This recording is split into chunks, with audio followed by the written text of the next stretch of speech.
दोस्तों जय हिंद। शादी ब्याह में कहीं इधर उधर पार्टियों में जा रहे खा रहे हैं तो खांसी जुकाम ये बुखार की पीड़ा बहुत ज़्यादा लोगों को परेशानियां हो रही हैं।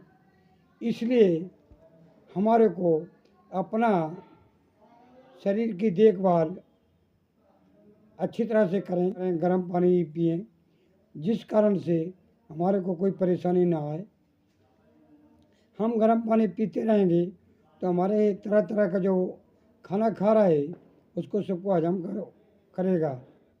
और जो हल्दी है सुबह ले लेंगे तो, और नमक, तो इस कारण से नमक गर्म पानी में डाल के कुल्ला करेंगे तो हमारा गला हमेशा साफ रहेगा। शाम के टाइम थोड़ा सा गुड़ चना इस्तेमाल करें सोने की।